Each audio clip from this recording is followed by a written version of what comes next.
માણસની જો કદર જ કરવી હોય તો એની જીવતા કદર કરજો. મર્યા પછી એના ફોટાની સામે હાર કે દીવો પ્રગટાવવાથી કશું જ થવાનું નથી. એટલા માટે જ કોઈ લેખકે કહ્યું છે કે શ્રીમંતોની કબર પર ઘીના દીવા થાય છે, જ્યારે ગરીબોના કૂબામાં, ગરીબોની ઝૂંપડીમાં એક તેલનું ટીપું પણ દોયેલું હોય છે. એક સરસ મજાનું ગામ, અને ગામમાં એક પરિવાર રહેતો. પરિવારમાં માત્ર ને માત્ર એ બાપ અને દીકરો. બાપની ઉંમર અવસ્થામાં, એની ઉંમર ખૂબ વધારે, અને દીકરો યુવાન. દીકરો રોજ મંદિરે જતો, ભગવાનનું પૂજાપાઠ કરતો, ભગવાનને પ્રસાદ અર્પણ કરતો, ભગવાનને દીવો, અગરબત્તી અને પૂજા અર્ચના ખૂબ કરતો. લોકો જોતા અને લોકોને એવું લાગતું કે ખરેખર બહુ સંસ્કારી છોકરો છે, રોજ મંદિરે જાય છે, ભગવાનની સેવા પૂજા અર્ચના કરે છે, બહુ જ સંસ્કારી છોકરો છે.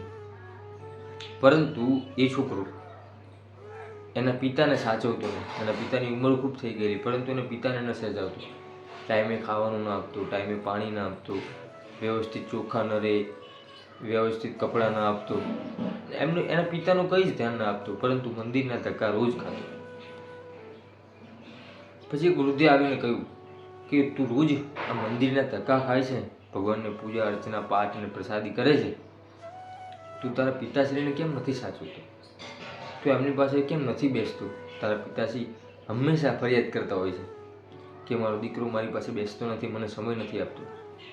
ત્યારે આ વ્યક્તિ કહે કે મારી પાસે એટલો સમય નથી હોતો કે હું મારા પિતાને સમય આપી શકું. ત્યારે પેલા વૃદ્ધ આ દીકરાને કહે છે કે તારી પાસે મંદિરે આવવાનો સમય છે, તો તારા સાક્ષાત ભગવાન, તારા પિતાશ્રીને સાચવવાનો તારી પાસે ટાઈમ નથી. એ દીકરાને મનની અંદર લાગી આવ્યું, અને અંતે થોડા સમય પછી એના પિતાનું અવસાન થયું, અને ખૂબ અફસોસ થયો.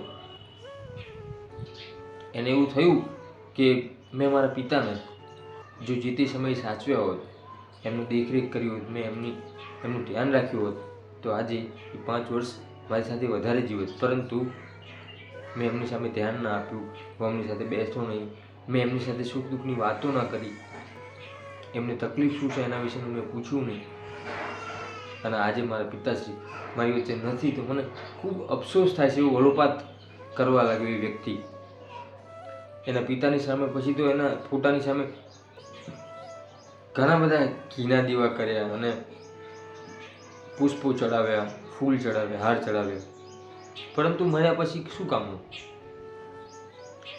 અગર કોઈ વ્યક્તિને સાચવવો જ હોય તો એની જીવતા કિંમત કરી લો, એનું જીવતા ધ્યાન રાખો. કારણ કે મરેલા વ્યક્તિના ફોટા સામે તમે 500 દીવા કરશો તો પણ એક અજવાળું નહીં આપે, પરંતુ જે વ્યક્તિ હયાત છે એના ચહેરા સામે જો માત્ર એક દીવો પણ પ્રજ્વલિત કરશો તો એનું જીવન એ પ્રકાશિત થઈ જશે. એટલે સાચવવા જ હોય કોઈ પણ વ્યક્તિને તો એની જીવતા કદર કરી લેવી. મર્યા પછી કદર કરવાનો કોઈ કિંમત નથી. કારણ કે જો જીવતા વ્યક્તિની આપણે કદર કરીશું તો એ જો આપણે એનું ધ્યાન રાખીશું તો એ સાક્ષાત ભગવાન જ છે. મર્યા પછી કોને જોયું કે કોને શું કર્યું? એટલે હું તમને બધાને કહું છું કે જો કોઈ વ્યક્તિનું ધ્યાન જ રાખવું છે તો એનું જીવતા ધ્યાન રાખો. મર્યા પછી એને હજારો દીવા કરવાથી કે પુષ્પો ચડાવવાથી કોઈને કંઈ મળવાનું નથી. દોસ્તો, આ વાત જો સાચી લાગી હોય તો વિડીયોને લાઈક કરજો, ચેનલ પર ન હોય તો ચેનલને સબસ્ક્રાઈબ કરજો. આવા જ બીજા સરસ મજાના વિડીયો જોવા માટે આપણી યુટ્યુબ ચેનલ હું અને મારી વાતોને સબસ્ક્રાઈબ કરજો. ફરીથી મળીશું નવા જ વિડીયો સાથે, નવા જ અંદાજમાં. ત્યાં સુધી જય માતાજી.